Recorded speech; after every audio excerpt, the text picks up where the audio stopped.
शहर का नाम था इकरा। नक्शों में ये शहर कहीं दर्ज नहीं था, न सरकार के कागजों में, न इतिहास की किताबों में।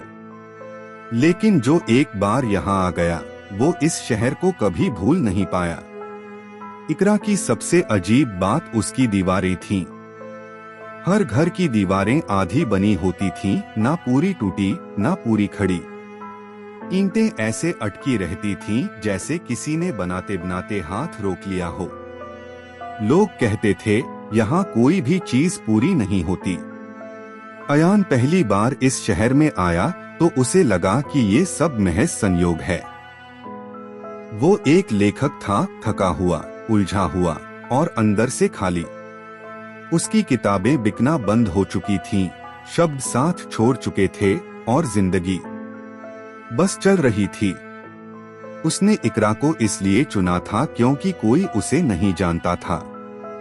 स्टेशन पर उतरते ही एक अजीब सी खामोशी ने उसका स्वागत किया। ना शोर, ना हड़बड़ी। लोग चलते थे, लेकिन जैसे अपने ही भीतर। उसने एक छोटा सा कमरा किराए पर लिया। मकान मालिक एक बूढ़ा आदमी था, नाम था हमीद।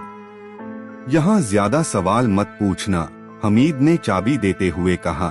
इकरा सवालों से नहीं, खामोशी से चलता है। अयान मुस्कुरा दिया। उसे सवाल पूछने की आदत थी। पहली दरार, पहली रात उसे नींद नहीं आई। बाहर से हल्की हल्की खटखटाहट की आवाज आ रही थी, जैसे कोई दीवार पर उंगलियों से कुछ लिख रहा हो।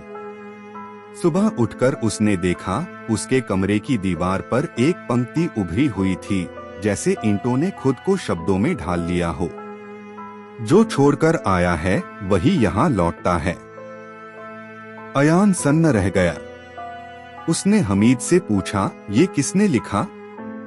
हमीद ने दीवार की तरफ देखा, फिर अयान की आंखों में। यहाँ दीवारें लिखती हैं, उसने बस इतना कहा। लोग जिनके चेहरे अधूरे थे। दिन बीतने लगे। अयान शहर में घूमता, लोगों को देखता।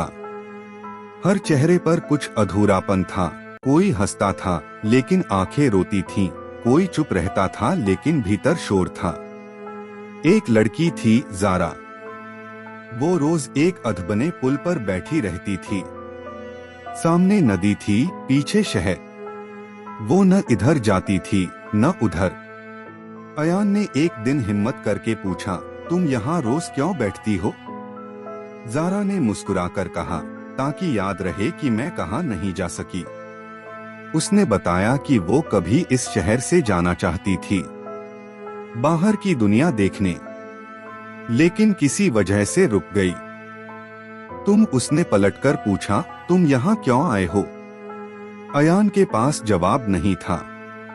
दीवारों की सच्चाई। एक रात हमीद ने अयान को अपने घर बुलाया। घर के भीतर की दीवारें पूरी तरह टूटी हुई थीं, कोई अधूरी नहीं। क्यों? अयान ने पूछा। हमीद ने कहा, क्योंकि मैंने अपना अधूरापन स्वीकार कर लिया। फिर उसने इकरा की सच्चाई बताई। ये शहर उन लोगों के लिए था जो अपनी जिंदगी में कुछ अधूरा छोड़ आए थे, कोई सपना, कोई रिश्ता, कोई फैसला। यहाँ आकर वो अधूरापन दीवारों में ढल जाता था। जब तक तुम उसे देख नहीं लेते, हमीद बोला, तुम यहाँ फंसे रहते हो। अयान का अधूरापन। उस रात अयान ने पहली बार लिखा। शब्द टूटे फूटे थे, लेकिन सच्चे। उसने लिखा अपने डर के बारे में, उस किताब के बारे में जो उसने कभी पूरी नहीं की, उस प्यार के बारे में जिससे वो भाग गया। हर रात दीवारें बदलती रहीं, शब्द उभरते रहे। एक दिन दीवार पर लिखा था, तुम डरते हो कि अगर पूरा लिखा तो तुम खत्म हो जाओगे। अयान रो पड़ा। जारा का फैसला। जारा ने एक दिन पुल पार किया। नदी के उस पार कोई शहर नहीं था, बस खुला मैदान। मैं नहीं जानती आगे क्या है, उसने कहा, लेकिन यहीं रुकना अब अधूरा लगता है। उसके जाने के अगले दिन पुल पूरा बन गया।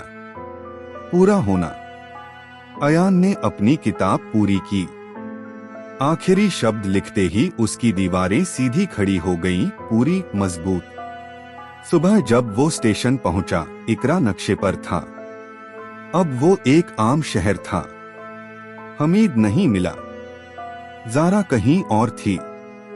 बस एक पंक्ति स्टेशन की दीवार पर थी। जो पूरा हो जाता है वो शहर नहीं रहता। अयान चला गया।